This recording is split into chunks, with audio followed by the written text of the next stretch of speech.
الحمد لله رب العالمين والصلاة والسلام على رسوله الكريم وعلى آله وأصحابه إلى يوم الدين. السلام عليكم ورحمة الله وبركاته. از الله بسیار مهربان خواهان او هستم که خداوند محبت ما و شما را، میل ما و شما را باز هم به سوی دینش زیاد بگرداند و از خدای بسیار مهربان خواهان او هستم که محبت های ما را، میل های ما را، خواهش های ما را به سوی دینش باز هم زیاد بگرداند و از الله مهربان خواهان او هستم که گذشتگان همه ما و شما را رحمت و مغفرت بگرداند. بیماری هامان خدای مهربان شفای کامل نصیب گرداند. مهاجرهای ما را الله مهربان هر جا که باشند در کارهاشون برار و برکت و کشایش و با صحت و سلامت بر وطنشان، به دیارشان، به خاندانشان الله مهربان برسانید.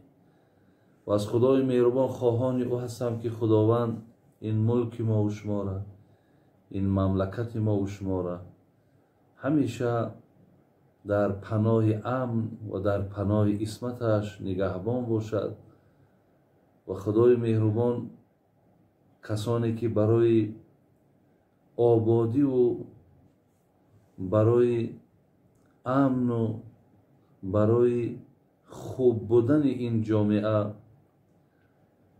دست درازی میکنن، کمک میکنن، خدای مهربان خیر دنیا و آخرت نصیبشون بگردانید. برادران عزیز و گرامی، الحال من پیشم سوال هایی که خیلی زیادن، من برای شما میخواهم چندین سوال هایی که شما ارسال کردین در این سوال های شما جواب بگردانم و انشاءالله من بعدم که سوال هایی که روان میکنین خدا خواهد من برای شما باز هم در سوال هاتون جواب میگردانم و از خدای مهربانم باز خواهان او هستم که کسانی که این سوال ها را ارسال میکنین و سبب شنیدن چندین نفرهای دیگر می شود، خداوند شما را هم خیر دنیا و آخرت نصیب بگرداند. میاییم به سر سوال هایی که در پیش من هست. من سوال ها را میخوانم و جواب هاش را انشاءالله برای شما میگردانم. سوال اول گفتن من از ناحیه عینی هستم. مادرم 25 ساله بود که از پدرم جدا شدند. مادرم من و خواهرم را با عذاب زیاد خواند و صاحب کسب و کار کرد. در وقت عائله دار شدنم از قشلاق بیگانه دختر نمازخوان گفته گرفتم. بعد از 1 سال همسایه امان او را کار نشان داد و هر باره که غضبی شوم کارد را میگیرد و یک روز خودش را به کارد زخمی میکند و یک چند روزی در بیمارخانه خواب میکند. از برآمدنش او را به خانه مادرش روان کردم. بعد خودم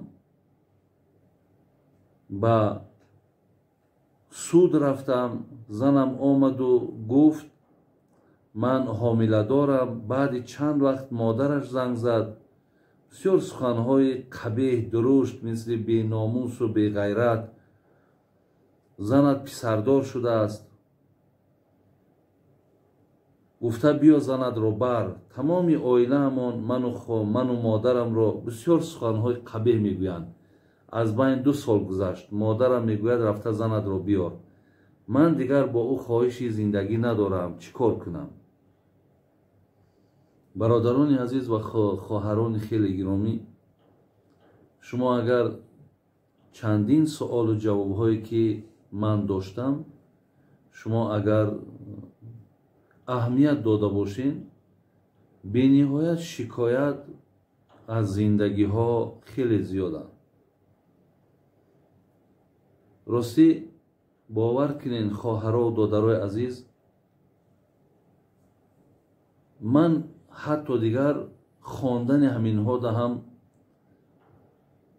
دیگر هیچ خواهشم ندارم، خوشم نمی آید و حتی با طریق تلفن هم وقتی که با من صحبت میکنن کدام خواهر کدام دادر، راستی دیگر فقط به طرف اونها سیاست میکنم، با طرف اونها مقصد دغلانه رفتار میکنم، میگم که فقط همون سوال تا برای من بگو، زیرا که بی‌نهایت از تلاطم های زندگیش، از همون مشکلات های زندگیش میخواهد که مقصد 15-20 دقیقه با تلفن با من صحبت داشته باشد.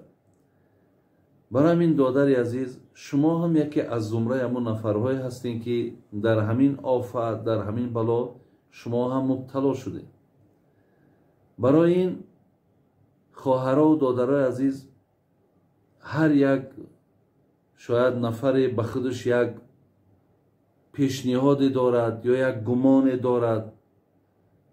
گمان من همینه، فکر من همینه که تا زمانی که الله مهربان در قرآن میگه لقد کان لکم فی رسول الله اسوة حسنه، خدا میگه باید که شما زندگی را بین حیات از پیامبرتان آموزین. یعنی شما اگر خواهید که آسوده مانین، خواهید که از طرف مردها و زنها حقارت و دشنامه های قبیح نشنوین، ما باید تعلیمات زندگی پیغمبرمان مطرح کنیم. برادران عزیز و گرامی، باور کنید اگر هر نفری، خود جوان ما باشد، خود جوان دخترای ما باشد، شما یک بارک بگیرین کتاب‌های را که پیامبرمان با همراهی خانماش چگونه زندگی داشت، تا اگر از این ما ورق زده نخوانیم، یعنی الله دانا هست، روز به روز ممکن سال به سال زندگی های ما عبارت از همین باشد. نه مادرهامان، نه پدرهامان، نه خودمان، نه زنهامان، یعنی در بین حتما یکی از اینها حتما جفا میبیند، حتما مقصد ناراحت است. بین اولی در دوام سوال ها من خواندم جوانهایی که حتی جوان پسرهایی که میگن میبینم زندگی پدرم، زندگی مادرم، زندگی برادرم، خواهشی زنگیری دیگر ندارم یا خواهشی شوهر کردن ندارم. یعنی زندگی همین قدر چیز شیرین خوب است، دل مردم همین زندگی ها گرفتن. برای چی؟ برای خصلت های ما برادرای عزیز بسیار خصلت های رذیله است، بسیار یک خصلت های حیوانی است.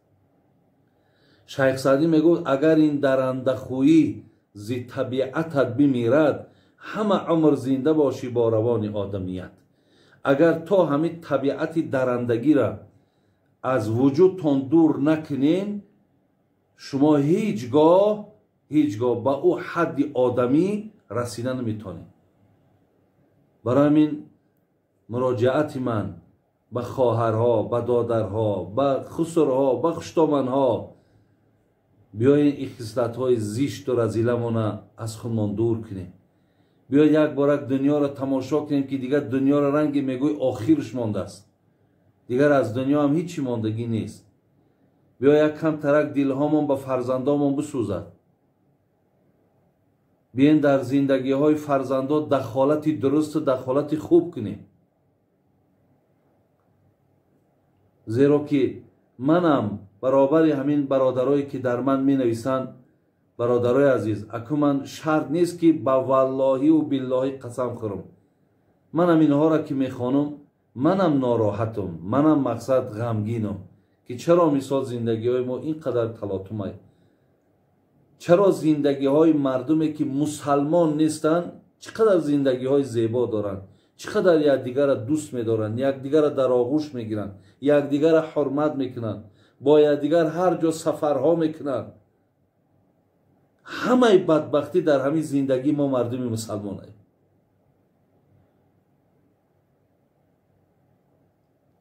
تا اگر ما از همین تعلیمات نادرستی که در زندگی هامون داریم، تا همین دخالت های بدبختانه که در زندگی داریم، تا از اینها ما خلاص نشیم، ما این دائم دیگر سوال و جوابون همین ها می شود. بسیار گپای زیاد دارم، گفتنی های زیاد دارم، ولی اینجا در با سوال های دیگر انتظاره. برای همین دادر عزیز چیکار کنیم که تو طاقه نیستی، تو تنها نیستی، در این مصیبت مثل تو هزارها نفر. همین معامله زشتی که از طرف این زن به تو هست، به هزارها جوانمرد همین مناسبت هست. این وقتی که با یک کار زشتی زن میبینی، میخوای که وای مقصد از همین حالت بیرونش کنی، میخوای که مثال برای او یک راه درست نشانتی، کار دا میگیرد و مقصد دست به کشتار میزند. دیگر از این گونه زن چی امید ما داریم؟ دیگر چی امید داریم؟ پگاه اگر همین حالت مثال همین زن انجام تید، خواهی نخواهی مثال اهل همون خانواده داغدار می شود، اهل همون خانه در تشویش می افتد. برای همین دادرها، خواهرای عزیز، شاید اگر ماها که از حساب زنهامان، از حساب شوهرامان، از حساب خسرها و خشتامنامان اذیت بکشیم، بیا فرزندا را در این روحیه دیگه تربیه نکنیم. بیا فرزندا را آزادتر تربیه کنیم. بیا با فرزندا امکانیت های زیاد تیم. بیا دلالت های نادرست دیگر برای فرزندا نکنیم. بیا بدبینی را از بالای کلین داماد بگیریم دیگر.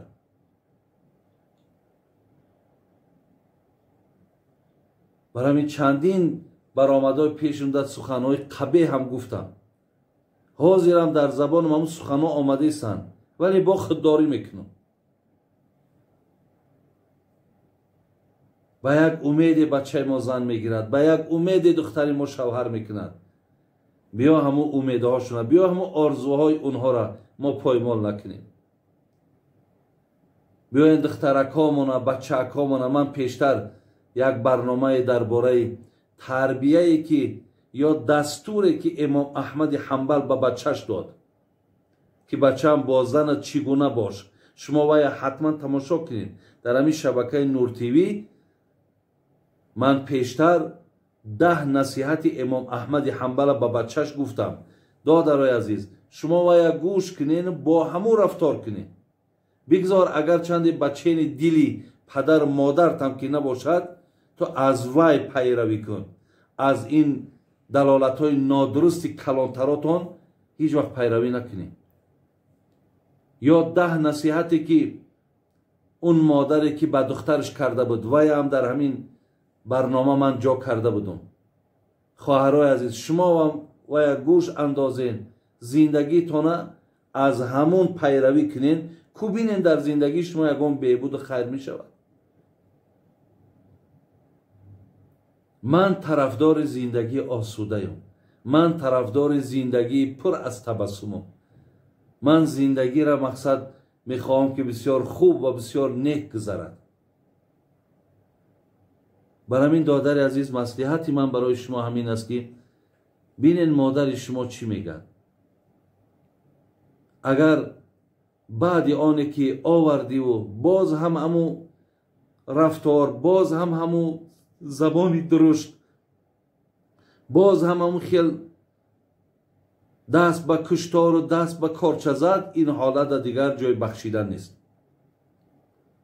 برای سخن مادر تا رد نکردن یک بار دیگه مصلحت کنی. یک بار دیگه با همون دخترم رفته مصلحت کنی که از همین رفتار زیشتش اگر بگردد، لیکن حتما یگان دستخطش بگیرین که همین آدم یگان بیمار است که پگاه با در بالای شما یگان عذاب و اذیت از روی قانونهای امروزه نآید. همه اینها را دادر عزیز یا با طریق ویدیویی یا با طریق نوشتن همش بگیرین. اونها اگر به شرطی در همه می راضی شوند مصلحت کنین با مادرتون بسیار بهترین میشه. لیکن اگر بگن نه اکنون من همین کارم همینه رفتم همینه، دیگه من برای شما مصلحتی دوام دادن زندگی را دادن نمیتونم. زیرا دیگر الله داناست من بعدش مبادایی که از این ده بدتر با کار انجام تید که سبب چقدر تشویش شما شود.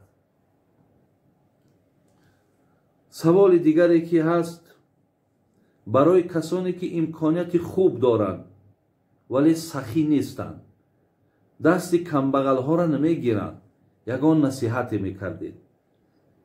اولا خداوند برکت یا تمام آن برادرانی را که سخی هستند از مالشان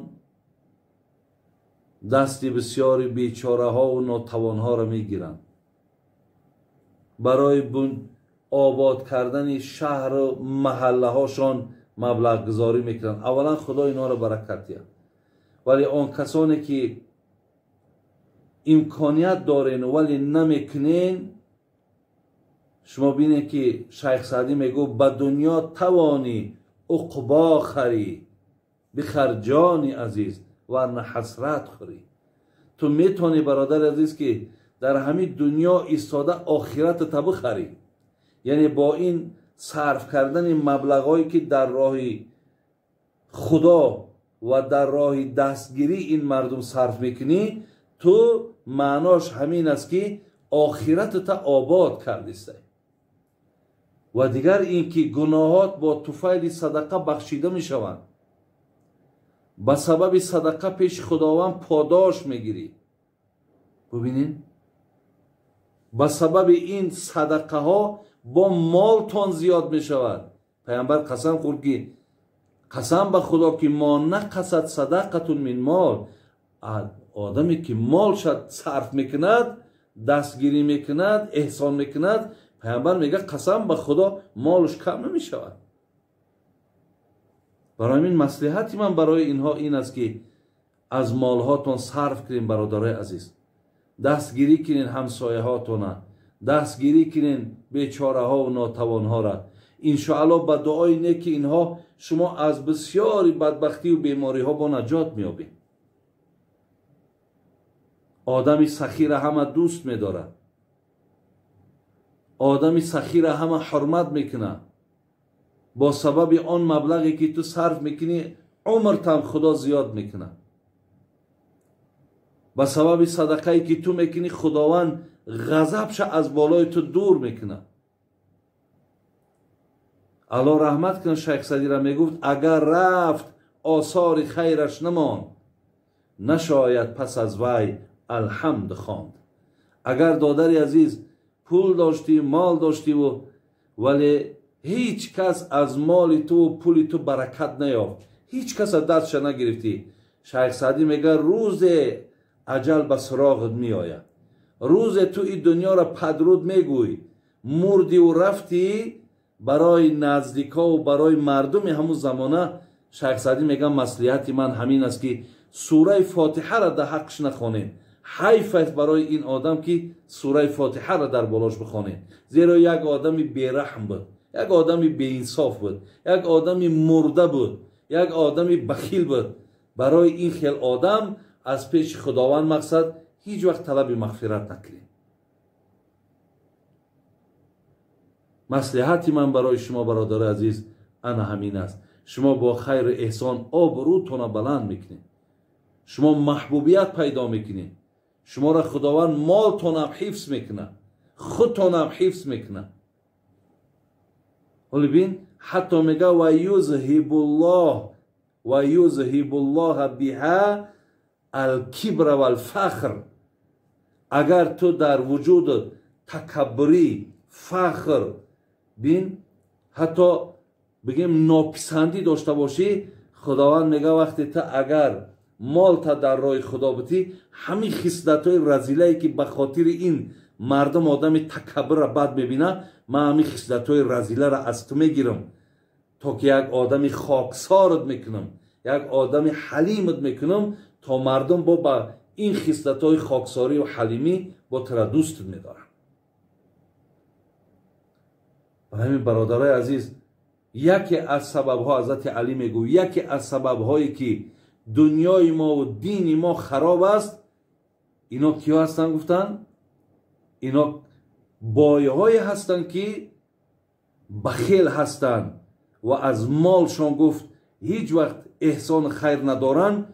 انا گفت یکی از سبب‌های دنیا را خراب شدنش، دین خراب شدنش، گفت انمی بایه‌های بخیل هستن. الله رحمت کنه ای عزیزای خدا را برای آدمای همتری بخیل، آدمای بی صدقه، آدمایی که دست یک کس نمیگیرن، میگفتن دولتش را فیل بردارد میانش بشکند، همتش را پشه برداشته به هندوستان برد. این قدر دولتی دارن میگه که بالای فیل بگذار میانش میشکنه، لیکن همتش، غیرتش آنقدر وزنی دارد که پشه میبرداره هندوستان میبرش. چقدر مذمت تان میکنن بین. الله مذمت میکنه آدم بخیله، پیامبر مذمت میکنه. ببینین تمام صحابه ها و تمام امام ها همه مذمت تان میکنه. حتی شاعرها را بین چی سخنهای زشت در راست شما میگن، تا که شما از این راهی بخیلی و از این راهی بگیم یعنی بسیار حریص بودن شما بیرون شوید. اینا به همین خاطر میگن. این عزیزان میگه بگفتم تلخ تا شیرین شوی زود. تلخ خود میگم به خاطری که شیرین شوی. یک سردرد میشه، یک تبلت انالگی نبین چقدر تلخه میخریش، سردرد به امر الله مهربان دور میکنه.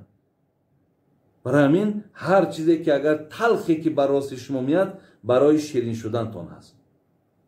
این است نصیحت من برای کسانی که امکانیت دارن و ولی چیکار نمیکنن، ولی احسان نمیکنن، خیر نمیکنن. ببینید بسیار بسیار جنونی را الله رحمت کنه چی سخنهای مثال تأثیر بخشه، چقدر مقصد در ایجادیاتش جمله های را استفاده میکند که تا همین انسان هایی که پول دارن و ولی از پولشان هیچ وقت نه زکات دارن، نه صدقه فطر دارن، نه یک دسترخوان دارن، نه یک بیچاره را دستشان میگیرن، در کتاب هاشان بسیار بسیار اینها را ملامت کرده است. میگن نه نوشی جان کنی نه پوششی تن.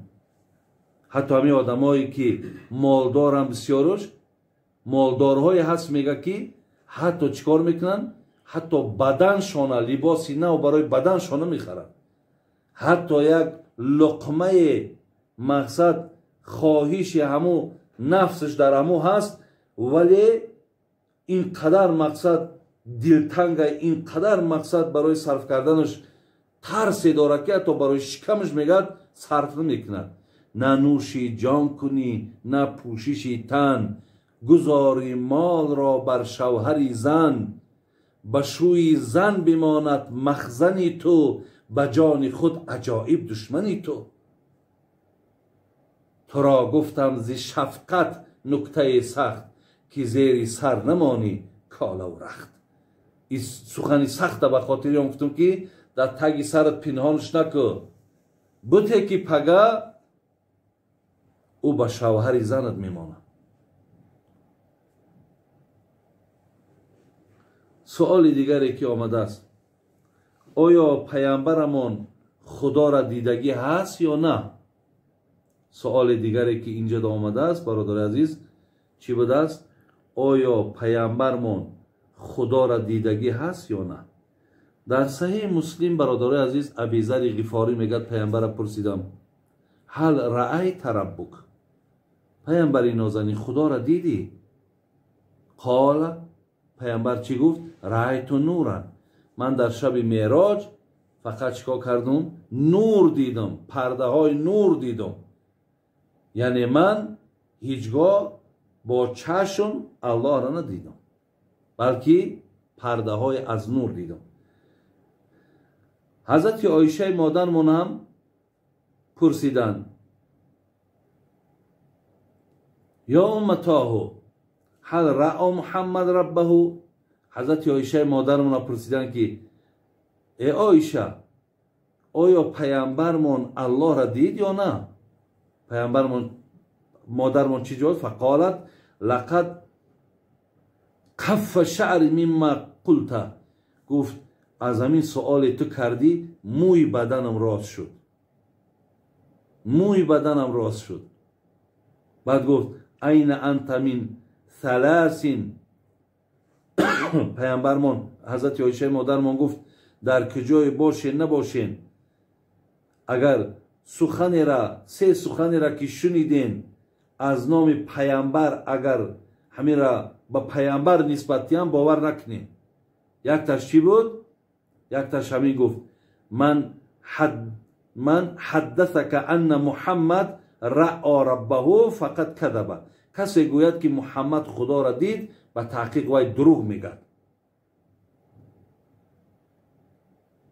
و آیتی را آورد لا تدرک الابصار و هو یدرک الابصار و هو لطیف الخبیر. گفت الله گفته است که هیچ کس هیچ چشم را نمیبیند، لیکن من همه چشم ها را میبینم.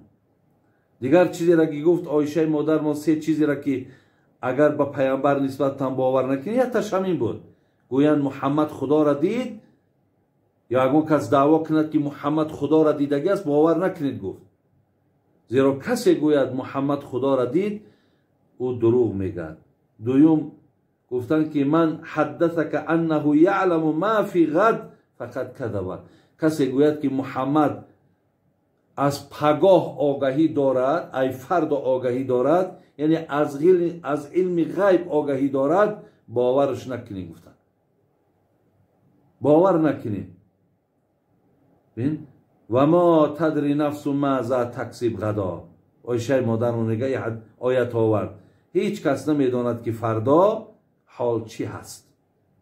برای همین گفت اینا باور نکنید. سوم گفت من حدث انه کتم فقط کذب ثم قرأت یا ایها الرسول بلغ ما انزل الیک من ربک، از سوره مائده را آورد. گو اگر کسی گوید که پیامبرمان انا سخنی از قرآن را پوشیده نگه داشته است، نگفته است به مردم، یا یگان علمی را که یا وحی را که از نزد الله آمده است او را به مردم نرساند، کتمانش کرد، پوشیده نگه داشت، باور نکنید.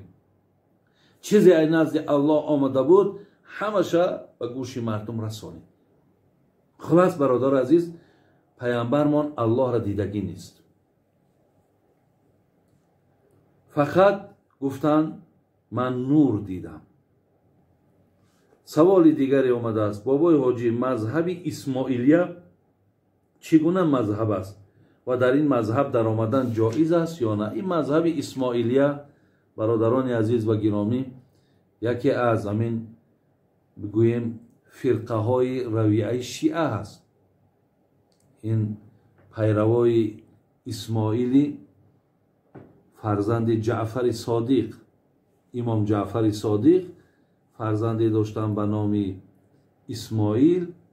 کسانی که مقصد بعد امام جعفر صادق به همین اسماعیل ابن جعفر که راهی همین را که انتخاب کردن، خب یا را میگن اسماعیلیه. این هم یکی از گویم همون فرقه های اهل شیعه هست برادران عزیز و گرامی. زین لحاظ جامعه ما، تاجیکستان ما برادران عزیز اهل سنت و الجماعه هستند و پیروی از مذهب حضرت امام ابو حنیفه داریم. برای ما حاجت نیست برادران عزیز، برای تاجیکستان ما ضرورت ندارد که هر رویه و هر فرقه که نباشد در اینجا آمده مقصد با خودش نفرهای را جمع کنن و از راه و روش عقیده خودشان چیکار کنن؟ مقصد پیروی کنن و در بین مردم اختلاف ها را برپا کنن. چگونه ای که یک زمان در این خیلی گویم بدبختی های زیاد ای دست همین سلفی ها و ای دست تحریری ها و از دست چندین فرقه هایی که مقصد دیگر قریب حساب ندارن که هر کدام اینا به خودشون یک گروه بدن، هر کدام اینا به خودشون یک عقیده داشتن که حتی مردم ها را باید دیگر جدا کردن، در بین مردم عداوت ها پیدا کردن، بسیارش بردن زندانی کردن. همش سببش انامین است که وقتی چند کمی فرقه ها در همین جامعه که زیاد شد، همون قدر ناراحتی و ناآرامی در جامعه زیاده. برای همین برادران عزیز و گرامی، دعوت من همین است که شما پیروی از اهل سنت و الجماعه که در این 4 مذهب داخل است، هم امام احمد حنبل، هم امام مالک، هم امام شافعی، هم امام ابو حنیفه. ولی از بس که تاجیکستان ما مملکتی گویم همین دولت ما از پشت به پشت ما که با همین تاریخ رویه مذهب ابو حنیفه که آمدگیم، از همین ما و شما باید پیروی کنیم. از هیچ دیگر راه و روش ها را انتخاب نکنیم برادر عزیز. به خاطر چی؟ اگر مقصد ما خداشناسی باشد، مقصد ما اگر محبت رسول الله باشد، مقصد ما اگر به شرطی که این پیروی از آیت و حدیث باشد، مقصد ما انتهاش جنت رفتن باشد، از همین راه مذهب ابو حنیفه به همه همین ما میرسیم. دیگر ضرورت نیست که ما دیگر رویه و دیگر مذهب ها را برای خود قبول داشته باشیم. الحمدلله رب العالمین جای شکرگزاریه که انسان در مذهب امام ابو حنیفه باشد، جای شکرگزاریه. و آن کسانی که در این غیر مذهب ابو حنیفه را برای مردم مقصد راهنمایی میکنن، راه نشان میتین یا ایراد میگیرن که گویا مذهب ابو حنیفه فلان فلان کمبودی ها را دارد، شما از اونها بسیار با احتیاط باشید، زیرا اونها مقصدی از برای خدا ندارن. مذهب ابو حنیفه، حالا که خود ابو حنیفه را از روی انصاف نگاه کنید چی میگه؟ سخن مرا در حدیث و در آیت قرآن اگر نیفتید، در دیوال زده پرچه پرچش کنید. همین چی دلالت دارد؟ یعنی پیروی از آیت و از حدیث است. و خود مذهب ها هم مثل مذهب ابو حنیفه هم اینا خودشون مذهب تأسیس نکردن، تأسیس ندادن، بلکه همون فاسالو اهل ذکر این کنتم لا تعلمون، شما کسانی را پرسین وقتی چیزی را نمیدانین. ما پیروی از ابو حنیفه به معنای چی است که این یک عالم زبردست است، این از تمام مسئله و مسائل آگاهی دارد. ما چگونه که شما از من سوال میکنید، ما از ابو حنیفه سوال میکنیم و جوابهای عمیق درستی و گرفته به گوش شما میرسونیم. ولی در مسئله پیروی از رویه اهل تشیع، اینش با از همه برادرای عزیز بسیار خطرناکتره. زیرا بین مذهب اهل سنت و اهل تشیع بسیار مقابلت ها هست، بسیار دلالت های خطرناکی هست، تا جایی که حتی با کشتن اهل سنت اونها درجه و مقام میگیرن. یک زمانی در همین تاجیکستان ما هم زمانایی که من حتی خطیب بودم، همون منبری در که من می نشستم، ҳамҷа як курпача буд. таги ҳамун курпачада اون وقتا که کامرا نبود که با کامراها مردم مقصد دانیم که کی آوردیره می آوردن می گذاشتن. همو من که از بس که مردم آگاه میکردم که پیروی از این نکنین، می نویساندن در همونجا هر خیر حقارت ها به ابوبکر صدیق، به حضرت عمر، به حضرت عثمان، به حضرت عایشه مادرمان حقارت ها می نویساندن. من نمیدانم به خاطر که مقصد ممکن ما را ناراحت کردنی بدن، یا به خاطر که مثال آگاه باش که در همین منطقه مقصد ما هستیم، یا ما هم به خودمان با مثال تعلیماتمان هست. همین بسیاری یک چیزی خطرناکی هست برادران عزیز که بسیار احتیاط کنین از این. بسیاری فرزندای ما را از همین تاجیکستان گرفتن بردن همون دولت‌های قم و دولت‌های تهران و همین طرف ایران بردن و مخصوص اونها را در همونجا گذاشتن. همین عقیده ها را همین ها از همونجا برداشت کردن، آمدن در اینجا با تحصیلشون با در گرد اطراف ها رسانیدن. اگر من بگم خدا هلاکتون کنم کسایی که همین کار کردن، در حق شما باور کنین این هم کمه. کسایی که همین فرزندای ما را گرفته بردن،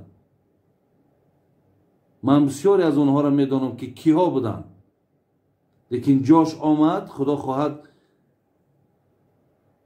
من اونهاش هم میگم که کیها همین ها را گرفته بردن، که من در رو بروشان ایستاده از اونها حتی سوال کردم که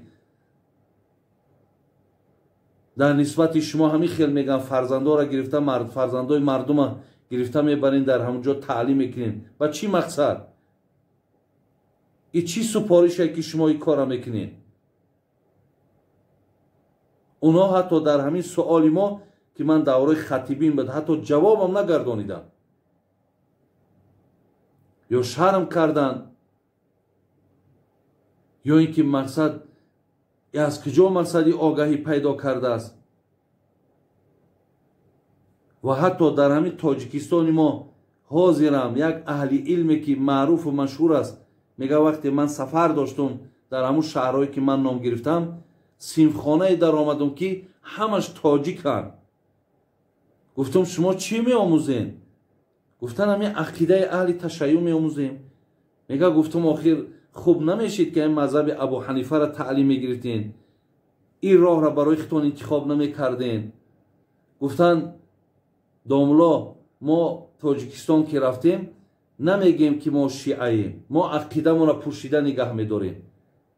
این داملا میگه گفتم که همین پوشیده نگه داشتن شما هم به خود شما زلال دارد، حال آنکه اینا دروغ میگن، اینا پوشیده نگه نمیدارن. اینا پوشیده نگه داشته هم نمیشود. اینا برده است به یک هدف، به یک مقصد اونجا خواننده است. ای اگر اینا پوشیده نگه بداره قولش میکنن.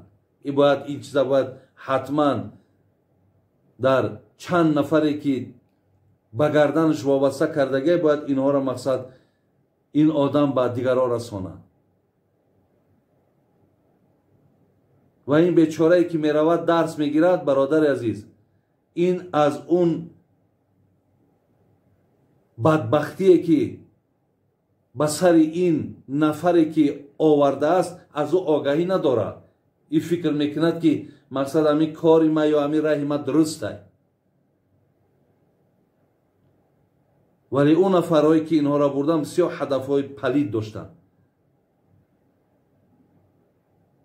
آیا این هدف پلید نیست که یک رویه‌ای که در مقابل اهل سنت تا ریختن خونش اجازت میتد، ما برده با همین فرزندا را به همین خیل عقیده تعلیم بدیم؟ برای همین دادرای عزیز، تاجیکستان ما اهل سنت و الجماعه است، پیروی از مذهب ابو حنیفه داریم. در کجای باشین دادرای عزیز، من چندین سفرهایی که در روسیه داشتم دیدید که من فقط و فقط یک همو پونکتی بگیم برنامه من همین بود که پیروی از مذهب ابو حنیفه کنیم، زیرا در همو جمع нафарҳое буд ки шуморо ба равияи аҳли ташайюъ, ҳатто ман вақте дар Новосибир будум, бародаро гуфтанд ки ҳаминҷа як нафара номша гирифтанд.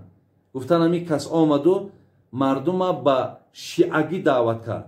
ҳарчи худо баракат шуд ки ҳам бачаҳора ки ман вора медонам мешиносам. гуфтанд мо аз ҳамин шаҳр пешаш кем. гуфтем бирӣ инҷа ҷои далолати ин гапҳо нест. бин яъне ӯ вақте ки ин ақидара ки гирифт бояд равон мекунад ҳар ҷоҳое ки шумо ҳастем. ҳамзабонтон ки ҳаст, аз мулктон ки ҳаст, шумо ки мисол сатҳи доништон пастай, шуморо метавонанд ки онҳо мақсад дар ақидаи худшон якҷо кунанд. барои бисёр эҳтиёт кунед додарои азиз. ақидамон аҳли суннати валҷамоа, пайравимон мазҳаби Абу Ҳанифа. иншоаллоҳ ман ҳастум нестум бародаро, ин далолати ман гуфтагира натиҷаша мебинем ки чӣ қадар хайри зиёда. ҳатто бин имрӯз донишмандҳое ки дар давлатҳои бигем исломӣ зиндагӣ мекунанд, моро чӣ далолат мекунанд? мегӯяд дар кадом давлате ки агар мазҳаби Абу Ҳанифа бошад, агар шофиӣ бошӣ, ҳамонҷа аз мазҳаби шофиӣ фатво натеҳ. агар ҳамбалӣ бошӣ, аз мазҳаби ҳамбалӣ фатво натеҳ. барое ки бин инҳо ки хайр мехоҳанд, агарчи ҳамаш аҳли суннатай, лекин мегӯяд дар куҷое ки зиёдтар ҳанафӣ бошад, шофиӣ надарояд. шофиӣ бошад, ҳамбалӣ надарояд. зеро бародарои азиз, ноомадию нофаҳмиҳо пайдо мешавад. оли дар байни чор мазҳаб ки аҳли суннатанд, баъзе ихтилофҳо ҳаст. аку байни шиаву байни суннӣ медонед чӣ қадр фарқи зиёда.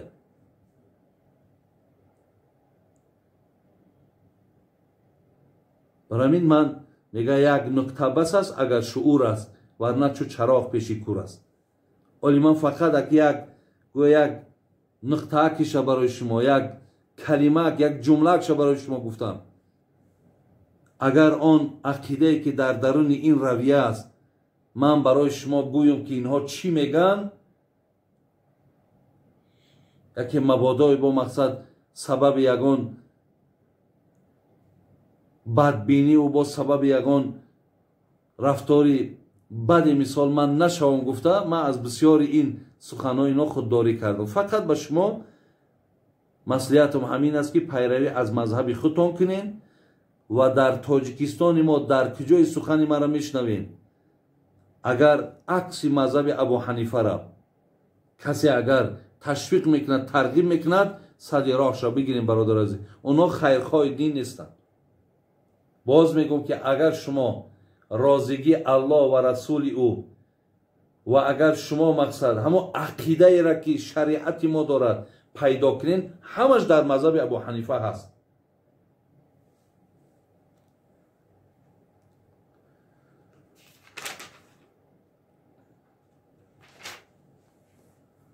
хуб, саволи дигар. бобоҷон, хусурум дар муҳоҷират дар Русия аст.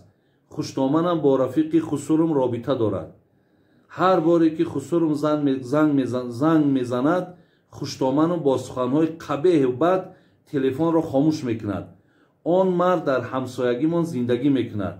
хушноманам чизе ки дар хона бошад гирифта мебарад. як рӯз дар ҳоле ки бо телефон суҳбат мекард, мон ба телефони худам садояшро сабт кардам. бобоҷон, ба ман маслиҳат диҳед ки оё ин сабт ва ин хабарро бо хусурум расонам ё не? бисёр ба маслиҳататон эҳтиёҷ дорам.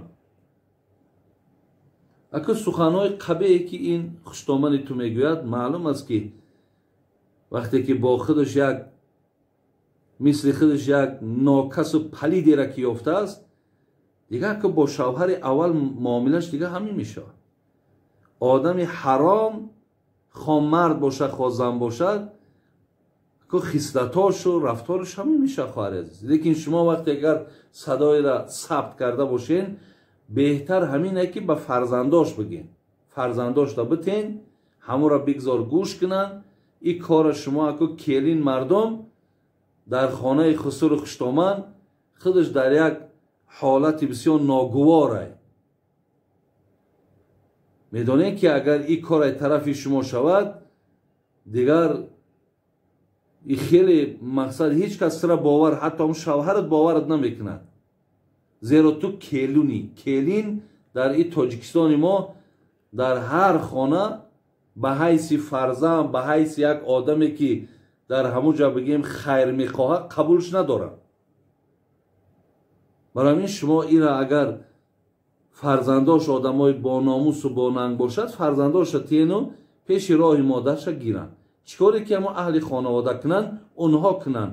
шумо кор нагиред, хоҳари азиз. зеро ки ин дар зиндагию дар мобаъди шумо бисёр хатари калон дорад. бобои ҳоҷи шавҳарам пиваи без алкогол мехӯрад. ин ҳалол аст ё на?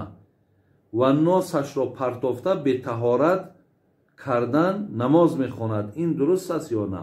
ҳар касе нос мекашад. ман чандин борҳо ин чизҳоро баён кардам. бародарои азиз, шумо аз сари нав таҳорат кунед. фақат истинҷо накунед, яъне мустаҳаб накунед.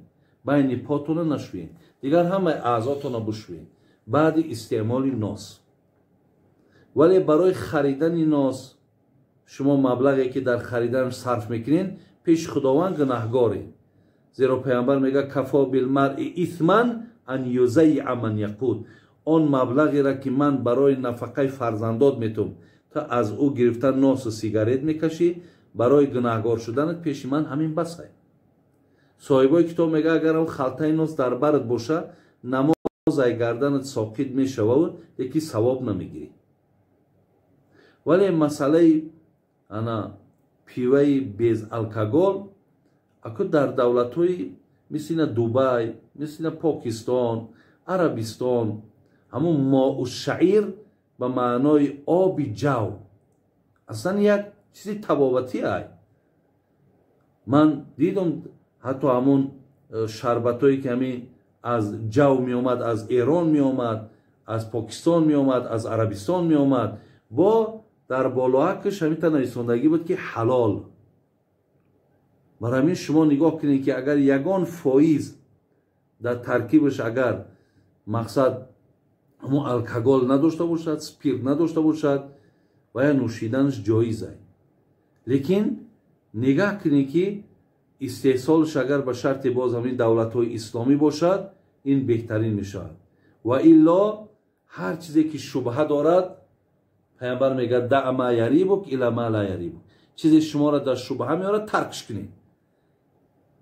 таркш кунед, зеро шояд ки ва ягон чизи шубҳа омез аслан худи оби ҷава хӯрдан гуноҳ нест. лекин мо намедонем ки тариқаи тайёр кардани ӯ, мисол дар дохили ӯ ростай дурӯғай, ин шакли намедонем, ин аллакай иборат аз шубҳа мешавад. барои ҳамин таркш кунем беҳтар аст. вале агар ба шарти ҳамун тамғаи ҳалол нависондагӣ бошад, дигар ва ягон шубҳа надорад. челе ки дар ҳамин гӯштҳо, дар акарачкаҳо, дар ҳамино вақти тамғаи ҳалол ки меояд, моҳо ҳаққи хӯрданша дорем. дигар моро ки гарантияш гӯем, ана ҳамон калимаи ҳалолаш аст. саволи дигар: ман зану фарзанд дорам. як зане ҳаст ки писари маъюб дорад. муддати 5 сол мешавад ки нигоҳу бинашон мекунам. ман метавонам ки ҳамон занро дар никоҳам дарорам? яъне ин бародари мо касе бошад, як занеро ки фарзанди маъюб дорад, ҳамонро мақсад фарзандша нигоҳу бин мекунад, маблағгузорӣ мекунад, дастгирӣ мекунад. албатта вай агар одами бегона бошад, чӣ боке надорад. шумо метавонед ки мақсад агар нияти зангирӣ дошта бошед, шумо вай метавонед дар никоҳтон дароред. ва хубтар мешавад ки мақсад фарзанди ӯра нигоҳу бин мекунед. бо худо агар ай домани ягон фарзанди дигартон бутад, инҳоша ҳам мақсад ҳам ин зан бо як мисол як нафари бо нигоҳу бин кунанда пайдо мекунад. инча хеле мисол корҳои некаш зиёд аст. барои ҳамин иҷозат аст, бародари азиз, ки шумо мақсад агар вая никоҳ карда богиред. хуб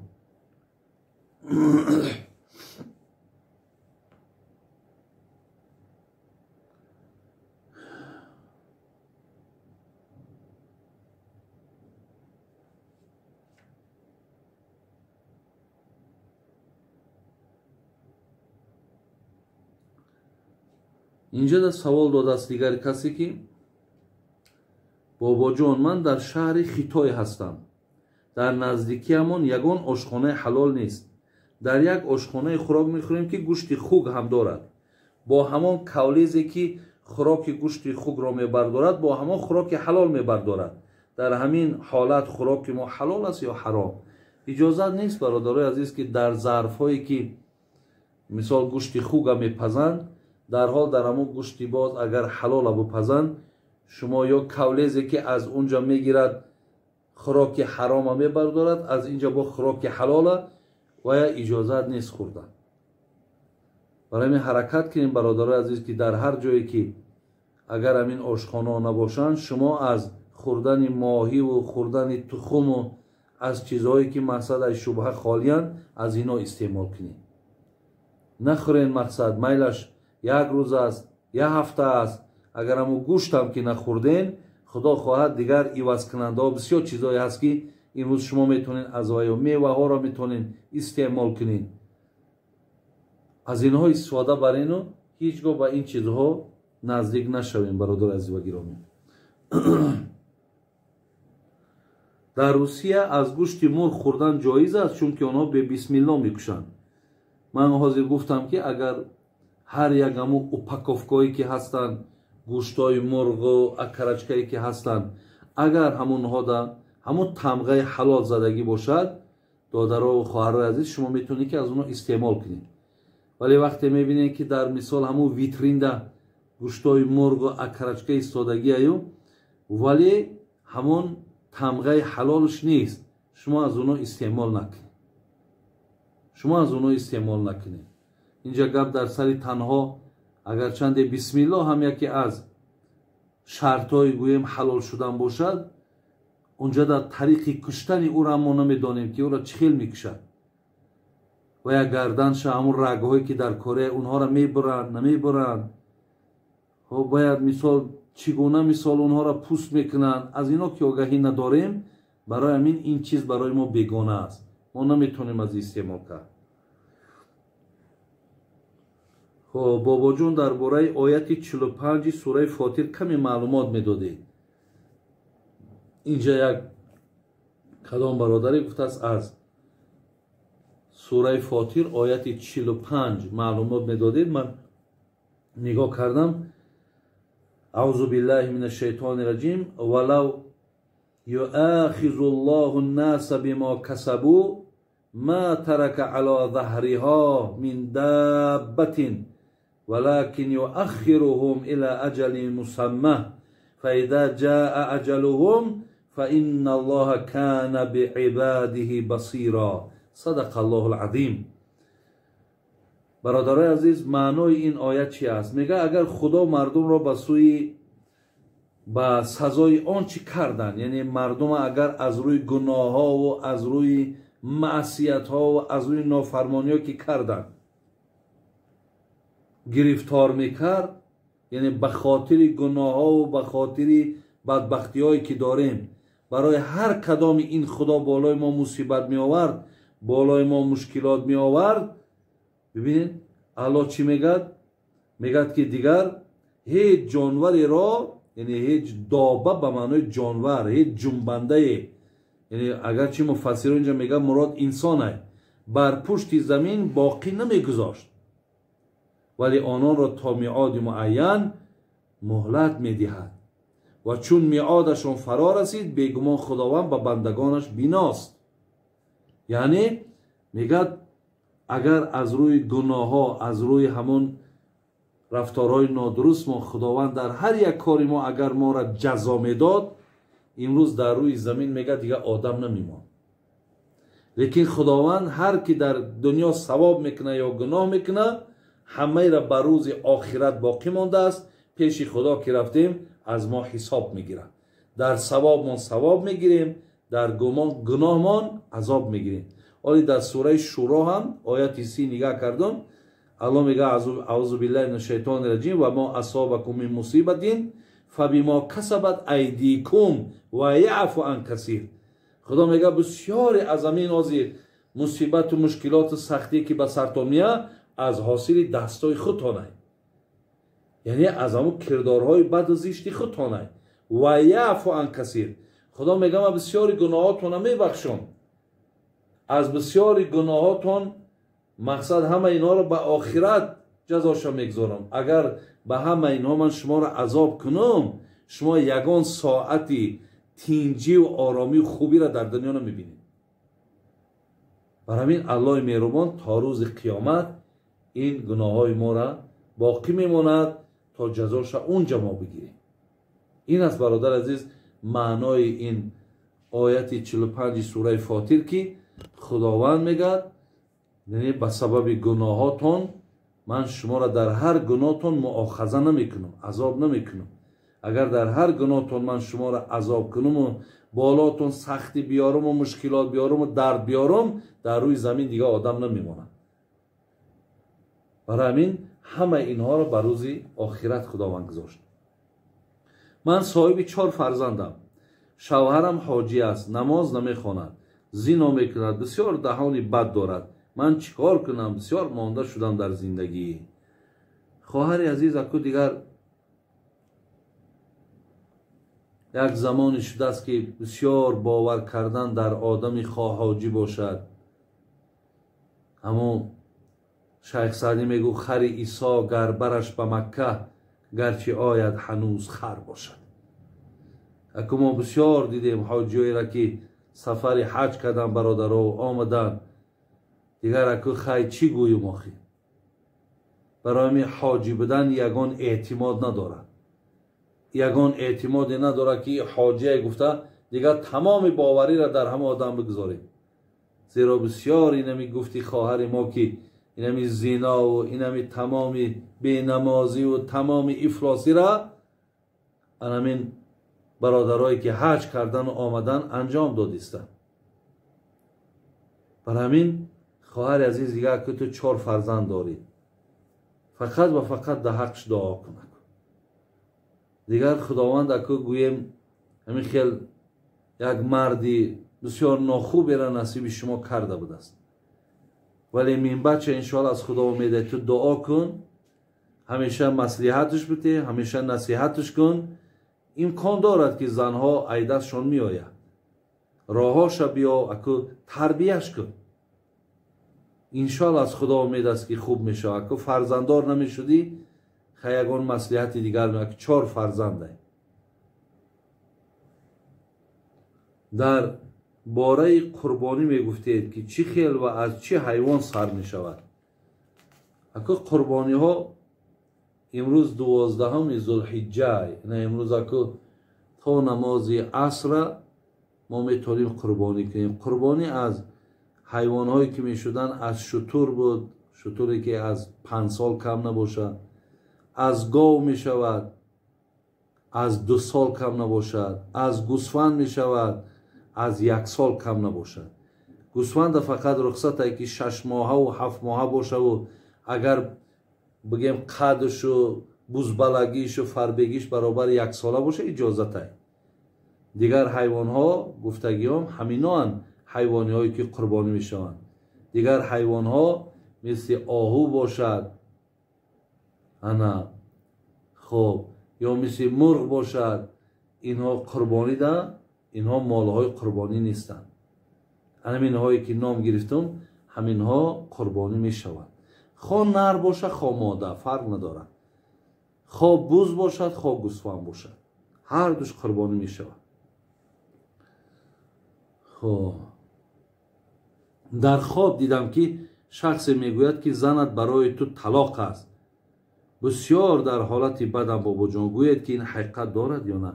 در حالت خواب اگر به شرطی که شما در خوابتون با شوهرتون جنگ میکنین و شوهر در حالت خواب این که همون خواب دیدین که شما را طلاق میکنن، اینا طلاق در حالت خواب واقع نمیشه. یا اینکه در خوابت میبینی که زن تا طلاق کرده، یعنی در حالت خواب برادر عزیز زنها طلاق نمیشوند.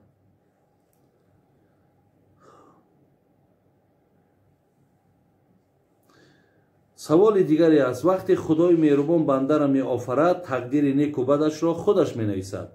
بنده خواهد نخواهد با همان راه می رود. بهشتی باشد بهشت، دوزخی باشد دوزخ. مطلب خداوند در چیز وقتی تقدیرش را خودش می نویسد. خواهش میکنم با دلیل ها شرح دید.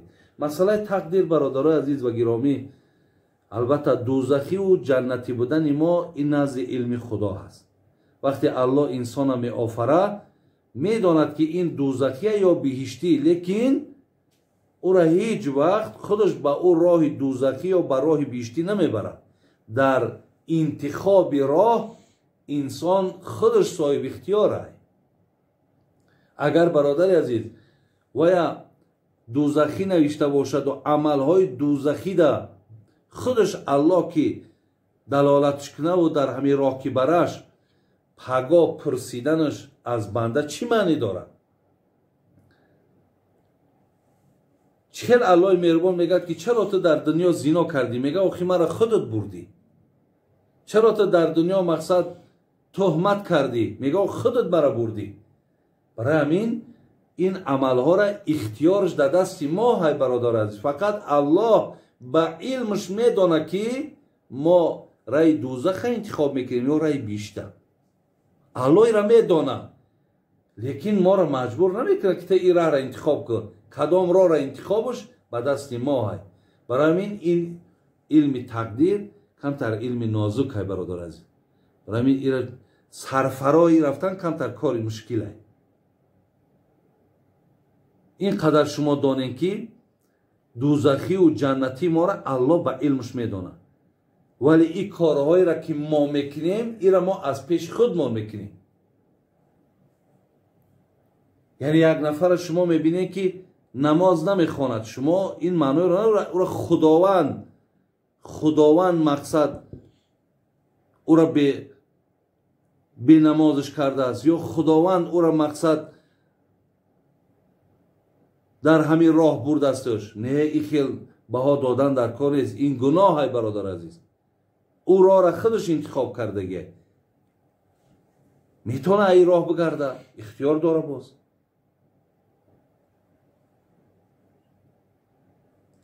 سوال دیگر، زن دستی خسر و خشتامن را خم شده بوسد گناه است یا نه؟ نزد خسر و خشتامن چرا خم میشویم؟ خم شدن پیش خسر و خشتامن یگان این تعظیم ها فقط پیش الله هست. برای چی پیامبر گرامی گفت که اگر به شرط سجده کردن آدم درست میشد، زنها را میگفتم شوهرهاشون سجده کنن. یکی سجده فقط پیش الله میکنیم، پیش هیچ کس دیگر تعظیم جایز نیست. و اگر شما بسیار خوشتامنتان آدمی خوب باشد، دستش بوسه کنین همچون دستی مادر، هیچی باقی نداره. لیکن دستی خسرتان حق نداره. با خسرتان حتی هم دستی هم سلام نکنین بهتر می شود. دستی خسرتان دختراش ببوسه، شما کلی نه.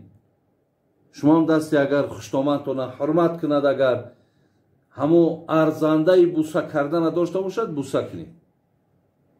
یکی بوسه تان هم از برای خدا باشد، برای ترستان نباشد. سوال دیگر، بابای حاجی شوهرم در مهاجرت است، از سبب کارهای زیادش نماز رو خواندن نمیتواند. من 5 وقت نماز رو میخوانم و از تن شوهرم هم 10 رکعت نماز میخوانم. این جایز است یا نه؟ نه، جایز نمیشه. یعنی از جانب یک کسی دیگر نماز خواند درست نیست. خدا برکت شما خواهر عزیزه که شما غم شوهرتون هم دنیاشون هم آخرتشون میخورین، ولی شوهرتون گوین که کار آخرت از کار دنیا مقدمه. کارش کند لیکن نمازش هم خواند. شما اگر هرچی از تنی و نماز هم خوانین، او با فایده جان خودتونه و صاحبش در نامه اعمال تو می رود. از تنی شوهر جایز نمیشه.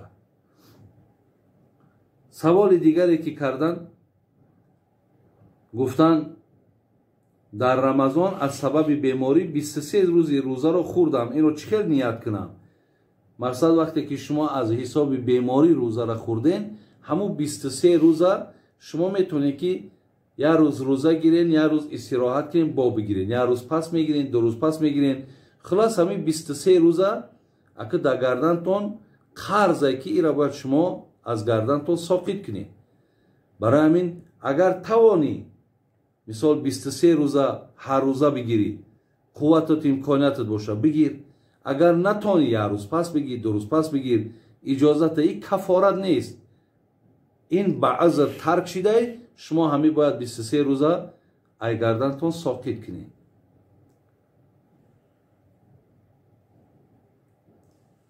саволи дигар: ҳарфҳои арабиро нав омӯхтам, агар қуръонро ба ҳарф хонам гунаҳгор мешавам? қуръона ҳаракат кунед, ай пеши худ нахонед. қуръона ҳаракат кунед ки аз пеши устод гузаронед. то агар шумо устод надошта бошед, то қуръона бо таҷвид агар хонда натонед, ин тариқ худомӯзӣ накунед ки ҳам худат гунаҳгор мешавад, ҳам дар пеши касе хони ваям гунаҳгор мешавад. худомӯзӣ накунед. қуръон худомӯзӣ намешавад. ин бисёр масъалаҳои барои хонданаш як китоби махсуси дигар бо таҷвид ай ки барои дуруст кардану барои мақсад дуруст рафтан. ҳар як ҳарфи қуръон бо махраҷ дорад. бояд ай ҷоҳои аз куҷои мисол даҳон бояд берун шавад то маъно дигар нашавад. бар ҳамин инҳо да устод дар кор ай. саволи дигаре ки инҷо омадааст, гуфтааст агар нафаре ғусл кунад, ғусл ба маъное ки обозӣ мекунад, баъди ин таҳорат кунад ё на? дигар таҳорат ҳоҷат нест. ҳамин шумо як обозӣ бутун ки карден, яъне тамоми бадантона ки шустен, дигар ҳоҷат нест ки аз сари нав таҳорат кунед. иҷозат ай дигар бо ҳамун обозӣ кардагӣ ту соҳиби таҳоратам мешавӣ. агар дар ҷанобатам бошӣ, ай ҷанобатам берун мешавӣ, ҳам соҳиби таҳоратӣ. озод метавонӣ ки намозта хондан гирӣ. хуб, инҷо саволҳо хеле бисёр аст. хеле бисёр аст. кам кам мондаам шудем. чанд қа вақт гузашт? саволи дигар: ман як зани муҳоҷир аз шавҳарам дар синни 17-солагӣ аз шаҳри Ваҳдат. ман як зани муҳоҷир аз шаҳри Ваҳдат дар синни 17-солагӣ ба шавҳар баромадам. 6 сол зиндагӣ хуб доштам. соҳиби як писар шудам. шавҳарам ба муҳоҷират рафт. дар хонаи хуштоманам бисёр азоб медоданд. аммо ман ба шавҳарам нагуфтам. баъди баргаштани шавҳарам 2 моҳ зиндагӣ кардам. ҳомиладор шуда соҳиби дугоник. як рӯз шавҳарам ба